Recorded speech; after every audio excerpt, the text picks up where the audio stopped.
In this session, we will discuss how you might be exposed to bodily fluids in the workplace, how you can protect yourself from exposure, how to clean up bodily fluids, how to manage contaminated waste, and your right to medical attention.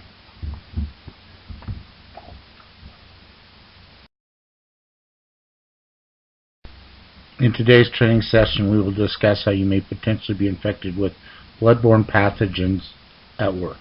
We will also discuss the many procedures and safe work practices that have been established to prevent your exposure to potentially infectious bodily fluids. We will also attempt to dispel some of the myths surrounding how bloodborne diseases can be contracted in the workplace. We will begin by discussing the basics of bloodborne pathogens, including general information on the diseases, how they are transmitted, and potential exposure at work. Then we will discuss the many ways that exposures can be prevented. And finally, we will wrap up this training session with a summary.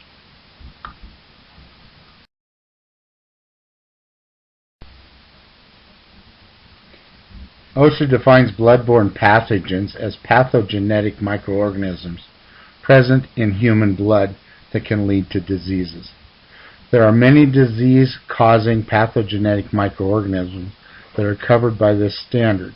However, the most common and those of primary concern are human deficiency virus, HIV, hepatitis B, HBV, and hepatitis C, HCV.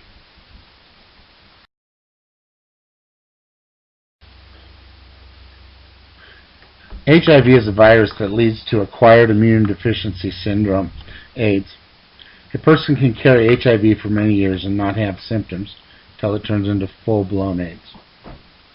AIDS attacks the person's immune system, which makes it difficult for the body to fight off diseases. Scientists and medical authorities agree that HIV does not survive well outside of the body.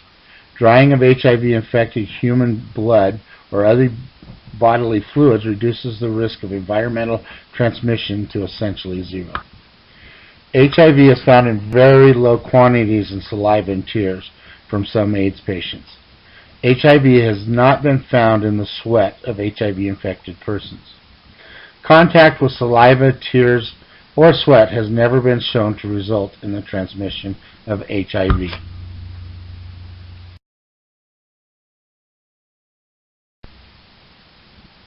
The information contained in this slide comes from the Center for Disease Control and Prevention Viral Hepatitis B fact sheet available at www.cdc.gov.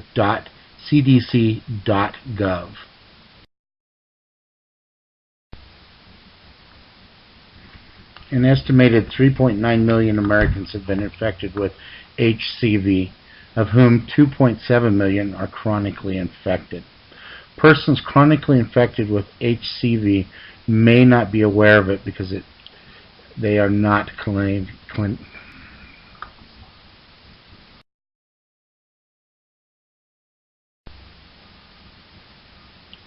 The body fluids that you are most likely to encounter in the general workplace are blood, saliva, vomit, or urine. If blood is not present in the bodily fluids, bloodborne pathogens cannot be present. Remember, sometimes the blood may be present in microscopic quantities and difficult to see with the naked eye. To be safe, you must assume that all bodily fluids are contaminated with infectious blood. This is called universal precautions.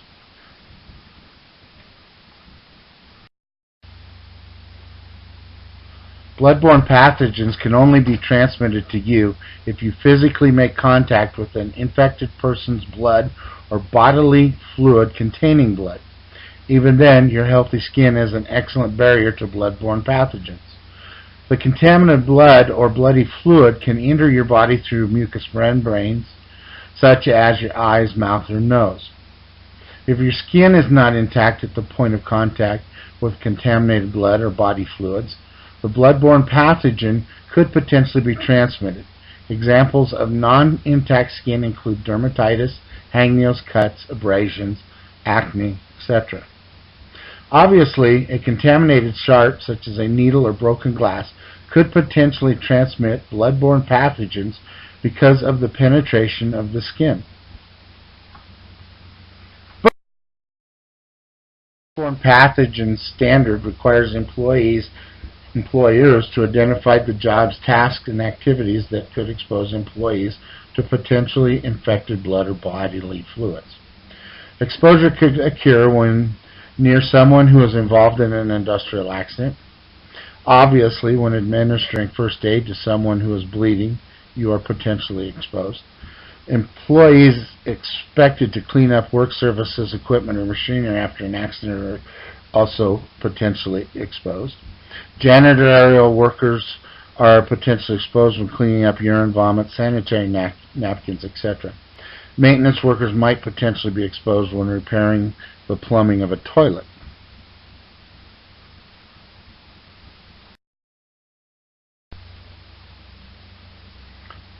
Now let's discuss the many ways to prevent exposure to bloodborne pathogens.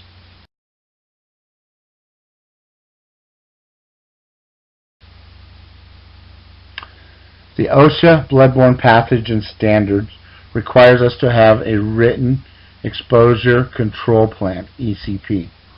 Employees may find that ECP available at all times at the training officer's desk. The ECP addresses many elements, all of which we will discuss in this training session. In addition to your right to access to the ECP, you also have the right to access the OSHA Bloodborne Pathogen Standards.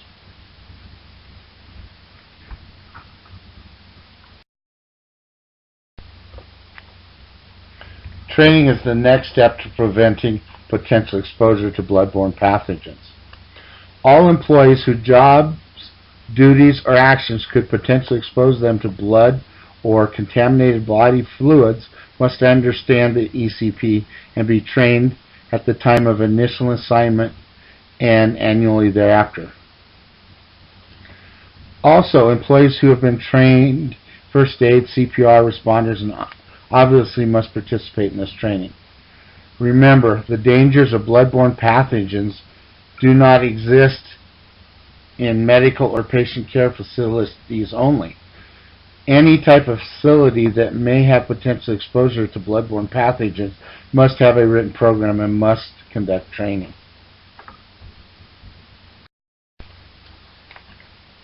OSHA defines universal precautions as an approach to infectious control. According to the concept of universal precautions, all human blood and certain human bodily fluids are treated as known to be infectious for HIV, HPV, and other blood-borne pathogens. The appropriate precautionary methods will enable a worker to avoid contact with infectious materials. By avoiding contact, there is no exposure. Thus, we can avoid contracting a blood-borne disease. Always wear PPE when handling any type of bodily fluid. Universal precautions require adequate cleanup and decontamination of yourself, equipment, and tools.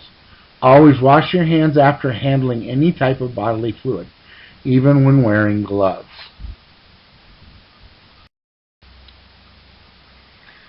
PPE is a vital part of preventing potential exposure. All first aid responders know universal precautions are required. Protect yourself first. For normal bleeding, gloves are required.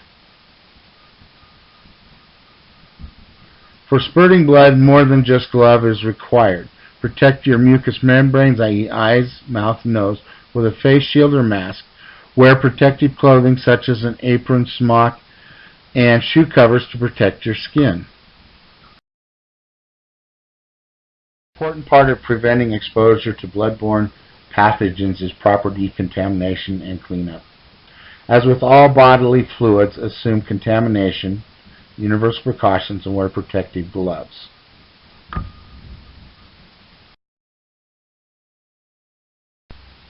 These are some common sense, safe work practices that will help you prevent exposure. Remove contaminated clothing or PPE as soon as possible. If blood were to splash onto your shoes, pants, or shirt, remove those items as soon as possible. Wash the skin in the area underneath the clothing that was contaminated. Remove contaminated PPE such as gloves as soon as you're done. Cleaning, disinfecting tools, work surfaces, or equipment will prevent the next user from unknowingly coming in contact with potentially infected bodily fluids. Thoroughly wash your hands, face, or any other area of your skin that may have come into contact with bodily fluids. If you believe that blood or other potentially contaminated body fluids were splashed into your eyes, immediately go to the eye wash station and flush your eyes.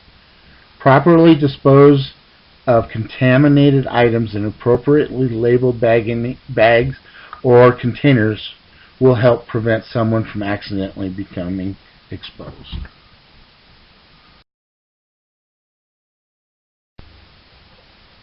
Regulated medical waste includes blood or other potential infected bodily fluids that are in a liquid form. If absorbed liquids can be released when compressed, i.e. a sponge, it is also regulated waste. As a rule of thumb, items such as Band-Aids or tissues that we would typically throw in a wastebasket are not regulated medical waste unless you are a medical facility where the amount of this type of waste is extensive. Otherwise, unless you could literally wring out the blood, it would be considered regulated medical biowaste. A good rule of thumb is, when in doubt, treat it as regulated waste to avoid violating any EPA laws for proper disposal of biohazard waste. Make sure all sharps, including needles and broken glass, go into appropriate sharps containers to avoid contamination through lacerations or puncture wounds. Pathological or microbiology waste containing blood, such as from medical laboratories, is also considered regulated medical waste.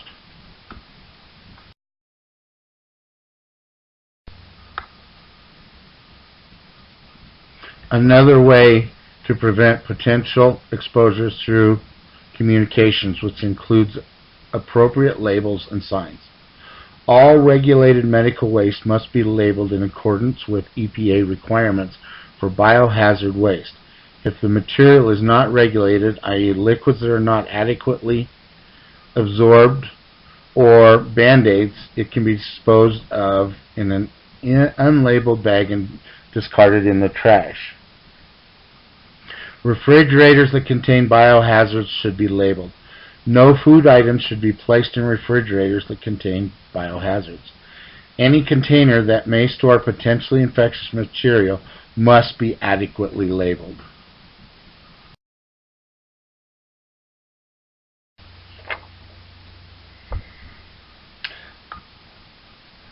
The use of the HBV vaccine is strongly endorsed by the medical, scientific, and public health communities as a safe and effective way to prevent disease and death.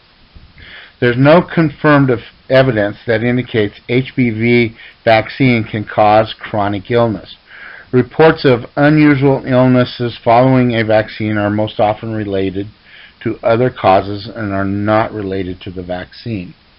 The hepatitis B vaccine is a series of 3 injections that are effective in preventing infection with hepatitis B. Currently, there is no requirement for routine boosters. However, this is still being assessed. If you decline the hepatitis B vaccine, you will be asked to sign a form that states you waived your opportunity to receive the vaccine.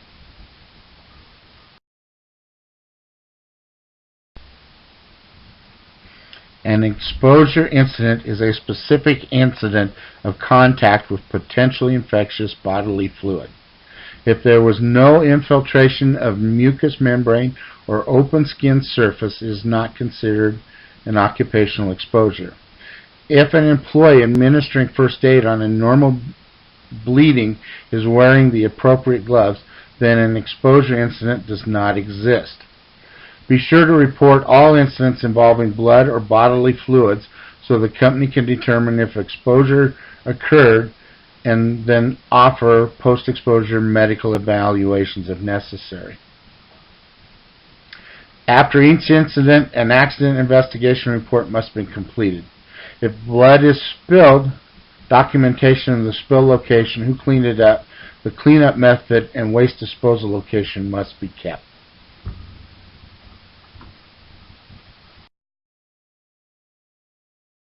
The post-exposure medical evaluation is designed to help and determine if the person was exposed to infected bodily fluids.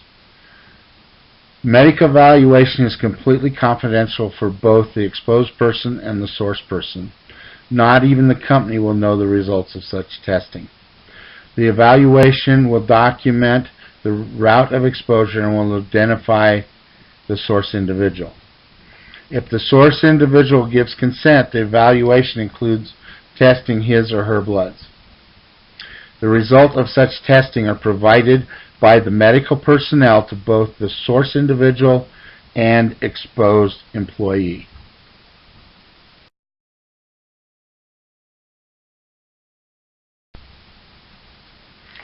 Medical records are kept confidential.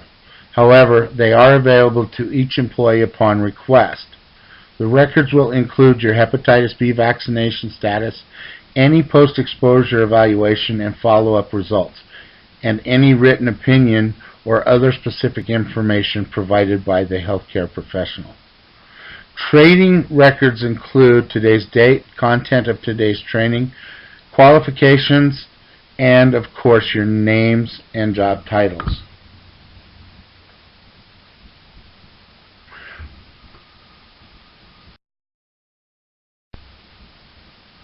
If you have any questions about basics of bloodborne diseases or exposure prevention or the exposure control plan, please contact myself, Bob, Michael, or Megan with regards to this.